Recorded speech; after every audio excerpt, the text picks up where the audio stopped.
መጀመሪያዊቱ የሐዋርያው የጳውሎስ መልእክት ወደ ቆሮንቶስ ሰዎች ምዕራፍ 12። ስለ መንፈሳዊ ነገርም ወንድሞች ሆይ ታውቁ ዘንድ እወዳለሁ። አሕዛብ ሳላችሁ በማናቸውም ጊዜ እንደምትመሩ ድምፅ ወደሌላቸው ወደ ጣዖታት እንደተወሰዳችሁ ታውቃላችሁ። ስለዚህ ማንም በእግዚአብሔር መንፈስ ሲናገር ኢየሱስ የተረገመ ነው የሚል እንደሌለ በመንፈስ ቅዱስም ካልሆነ በቀር ኢየሱስ ጌታ ነው ሊል አንድ እንኳን እንዳይችል አስታውቃቸዋለሁ። የጸጋም ስጦታ ልዩ ልዩ ነው፣ መንፈስ ግን አንድ ነው። አገልግሎትም ልዩ ልዩ ነው፣ ጌታም አንድ ነው። አሰራርም ልዩ ልዩ ነው፣ ሁሉን በሁሉ የሚያደርግ እግዚአብሔር ግን አንድ ነው። ነገር ግን መንፈስ ቅዱስን መግለጥ ለእያንዳንዱ ለጥቅም ይሰጠዋል። ለአንዱ ጥበብን መናገር በመንፈስ ይሰጠዋልና፣ ለአንዱም በዚያው መንፈስ ዕውቀትን መናገር ይሰጠዋል።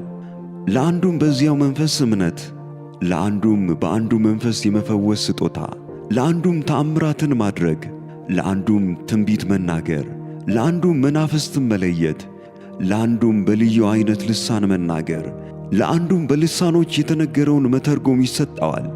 ይህን ሁሉ ግን ያ አንዱ መንፈስ እንደሚፈቅድ ለእያንዳንዱ ለብቻው እያካፈለ ያደርጋል። አካልም አንድ እንደሆነ ብዙም ብልቶች እንዳሉበት፣ ነገር ግን የአካል ብልቶች ሁሉ ብዙዎች ሳሉ አንድ አካል እንደሆኑ ክርስቶስ ደግሞ እንዲሁ ነው። አይሁድ ብንሆን፣ የግሪክ ሰዎችም ብንሆን፣ ባሪያዎች ብንሆን፣ ጨዋዎችም ብንሆን እኛ ሁላችን በአንድ መንፈስ አንድ አካል እንድንሆን ተጠምቀናልና ሁላችን አንዱን መንፈስ ጠጥተናል። አካል ብዙ ብልቶች እንጂ አንድ ብልት አይደለምና፣ እግር እኔ እጅ አይደለሁምና የአካል ክፍል አይደለሁም ብትል ይህን በማለቷ የአካል ክፍል መሆኗ ይቀራልን? ጆሮም እኔ ዓይን አይደለሁምና የአካል ክፍል አይደለሁም ቢል ይህን በማለቱ የአካል ክፍል መሆኑ ይቀራልን? አካል ሁሉ ዓይን ቢሆን መስማት ወዴት በተገኘ? ሁሉም መስማት ቢሆን ማሽተት ወዴት በተገኘ? አሁን ግን እግዚአብሔር እንደወደደ ብልቶችን እያንዳንዳቸው በአካል አድርገዋል። ሁሉም አንድ ብልት ቢሆንስ አካል ወዴት በሆነ? ዳሩ ግን አሁን ብልቶች ብዙዎች ናቸው፣ አካል ግን አንድ ነው። ዓይን እጅን አታስፈልገኝም ልትል አትችልም፣ ወይም ራስ ደግሞ እግሮችን አታስፈልገኝም ሊላቸው አይችልም። ነገር ግን ደካሞች የሚመስሉ የአካል ብልቶች ይልቁን የሚያስፈልጉ ናቸው። ከአካልም ብልቶች ያልከበሩ ሆነው የሚመስሉን በሚበዛ ክብር እናለብሳቸዋለን፣ በምናፍርባቸውም ብልቶቻችን ክብር ይጨመርላቸዋል። ክብር ያላቸው ብልቶቻችን ግን ይህ አያስፈልጋቸውም። ነገር ግን ብልቶች እርስ በርሳቸው በትክክል ይተሳሰቡ ዘንድ እንጂ በአካል መለያየት እንዳይሆን ለጎደለው ብልት የሚበልጥ ክብር እየሰጠ እግዚአብሔር አካልን አገጣጠመው።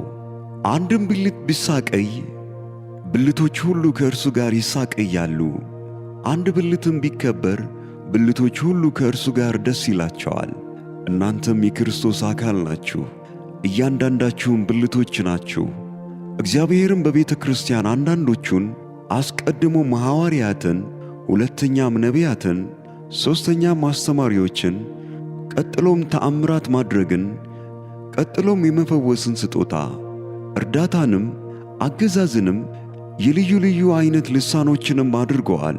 ሁሉ ሐዋርያት ናቸውን? ሁሉስ ነቢያት ናቸውን? ሁሉስ አስተማሪዎች ናቸውን? ሁሉስ ተአምራትን ይሠራሉን? ሁሉስ የመፈወስ ስጦታ አላቸውን? ሁሉስ በልሳኖች ይናገራሉን? ሁሉስ ይተረጉማሉን? ነገር ግን የሚበልጠውን የጸጋ ስጦታ በብርቱ ፈልጉ፣ ደግሞም ከሁሉ የሚበልጥ መንገድ አሳያችኋለሁ።